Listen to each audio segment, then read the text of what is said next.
പറയാൻ പോകുന്നത് Reno 15 pro mini vs E70 Liteൻ്റെ കമ്പാരിസൺസ് ആണ്. നമ്മൾ സെഗ്മെൻറ്റ് നോക്കുകയാണെന്നുണ്ടെങ്കിൽ കമ്പനിയിലെ 6.32 ഇഞ്ചിൻ്റെ കോമ്പാക്ട് സൈസ് ഫോണാണ് വന്നിട്ടുള്ളത്. അതിൽ വൺ ഹാൻഡ് യൂസബിലിറ്റി കംഫർട്ടബിളാണ്. പിന്നീട് നോക്കുകയാണെന്നുണ്ടെങ്കിൽ ഫ്ലാഗ്ഷിപ്പ് ഗ്രേഡ് വിത്ത് 200 MB മെയിൻ ക്യാമറയാണ് വന്നിട്ടുള്ളത്. അതിൽ നമുക്ക് ഷാർപ്പ് ഡീറ്റെയിൽ ആയിട്ടുള്ള ബെറ്റർ സൂം കിട്ടുന്ന ഫോട്ടോസ് നമുക്ക് ക്യാപ്ചർ ചെയ്യാൻ പറ്റും. പിന്നെ നമുക്ക് ടെലിഫോട്ടോ ലെൻസ് 3.5x വന്നിട്ടുണ്ട് പോർട്രേറ്റിൽ. അതിൽ നമുക്ക് DSLR പോലെയുള്ള ഫോട്ടോ വിത്ത് ബൊക്കെ എഫക്റ്റ് നമുക്ക് ക്യാപ്ചർ ചെയ്യാൻ പറ്റും. പിന്നീട് നമുക്ക് 120x സൂമിങ്ങിൻ്റെ ടെലിസ്കോപ്പ് സൂം വരുന്നിട്ടുണ്ട്. അതിൽ നമുക്ക് എത്ര ദൂരത്തിൽ വേണമുള്ള ഒബ്ജക്റ്റ് വരെ നമുക്ക് ഷൂട്ട് ചെയ്യാനുള്ള പറ്റും.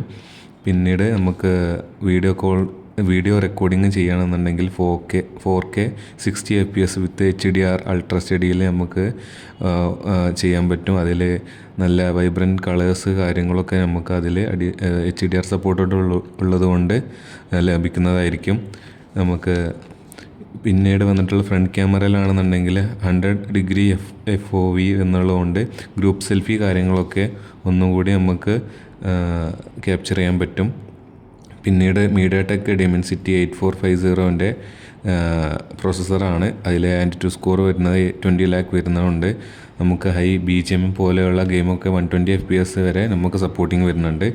കൂടാതെ ക്യാമറയിൽ AI ഫീച്ചേഴ്സ് വരുന്നുണ്ട്. അതിൽ pop out AI portrait glow ഓപ്പോൻ്റെ ഫോണിലായിട്ടുള്ള മോഡലാണ്.